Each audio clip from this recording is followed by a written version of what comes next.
शिव की आराधना किसको कहते हैं? कोई कहता है कि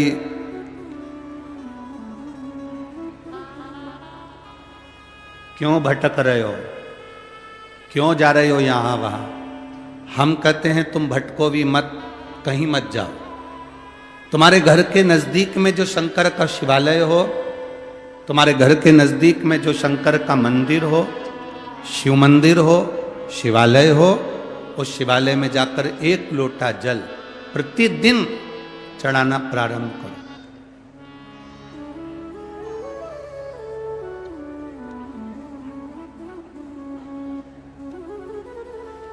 जो प्रतिदिन भगवान शंकर के मंदिर में एक लोटा जल समर्पित करता है, उसका हाथ महादेव पकड़ लेता है, फिर ऐसे ही नहीं छोड़ता, उसको मंजिल तक पहुंचाकर छोड़ता है।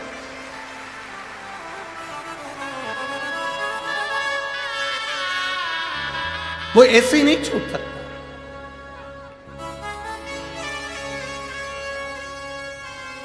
आपने अगर उस पर भरोसा करा है, हां थोड़ा कष्ट हो सकता है, थोड़ी तकलीफें आ सकती है, थोड़ा दुख आ सकता है, जिंदगी में थोड़े थोड़े तकलीफें हर मनुष्य के जीवन में आती है। कोई संत, कोई साधु, कोई गुरु, कोई ब्राह्मण, कोई बहुत बहुत बड़ा महाराज भी अगर तुमको कह दे कि उसकी जिंदगी में दुख नहीं है, तो समझ लेना कि झूठ बोल रहा।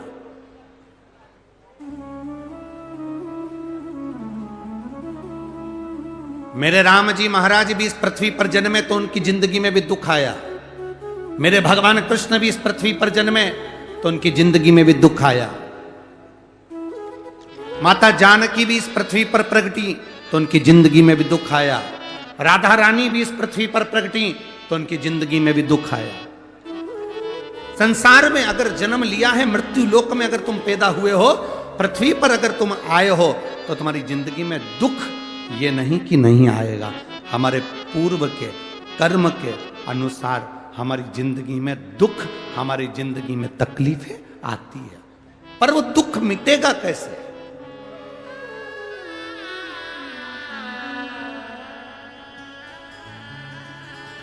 राम जी का दुख कैसे मिटा था?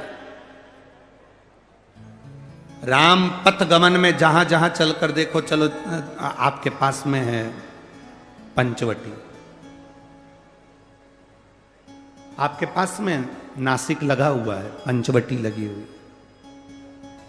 ये कथा 19 तारीख को पूर्ण हो जाएगी। 21 तारीख को नासिक में माता गोदावरी के तट पर पंचवटी में 5 दिवसीय कार्तिक महीने में कथा लोगों को श्रवण करने के लिए भक्तों को मिल जाएगी। आपके नजदीक में लगी है पंचवटी, चलो जाओ। जितने राम जी महाराज अयोध्या से लंका तक गए, उसके बीच में जितने राम जी के मंदिर नहीं है, उससे अधिक शंकर जी के मंदिर हैं। उसका कारण केवल एक है, राम जी जहां रुकते थे वहां शंकर भगवान के शिवलिंग की स्थापना करते थे, पूजन करते थे, और वहां से फिर आगे बढ़ते थे, फिर आगे बढ़ते थे, फिर आगे बढ़ते थे।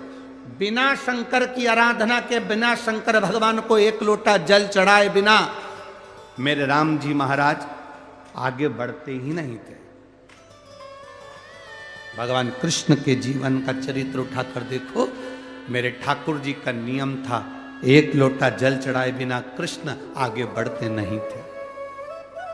श्री दशरथ जी महाराज के जीवन चरित्र को उठाकर देखिए।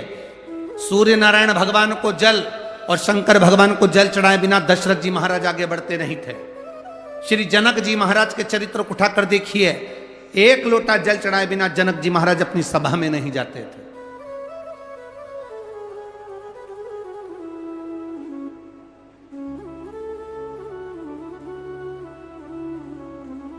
थोड़ी जिंदगी में तूफान आते हैं, कष्ट आते हैं, दर्द आता है, तकलीफें आती हैं, पर तूफान आता है तो पता चलता है ना कि मजबूती कितनी है। अभी पता चला, चला कि नहीं चला? अरे बोलो तो जम के। पता चला ना कि मजबूती कितनी है। ये हवा चलती है, तूफान आता है, तब पता चलता है मजबूती कितनी है। उसी तरह दूसरे धर्म के लोग तुम्हें डिगाने के लिए आगे बढ़ते हैं, पर तुम्हारे भीतर का सनातन धर्म दिखा देता है कि मजबूती कितनी।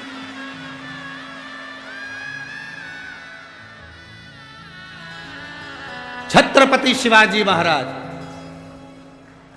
जिनकी माता ने कहा कि बेटा सामने किला है और वो किला मुझे चाहिए, शिवाजी कहते हैं माँ क्या बात करती हो, ये किला वहां कितना कितना सैनिकों का बल भरा पड़ा हुआ है और मेरे पास में कुछ भी नहीं है, मेरे पास कुछ भी नहीं।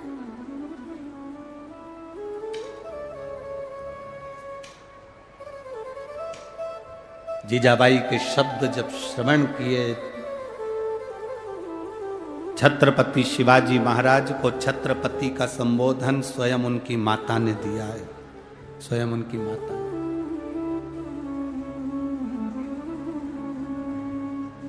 कह दिया जीजाबाई, सामने जो किला है वो मेरा है, तुझे मालूम है?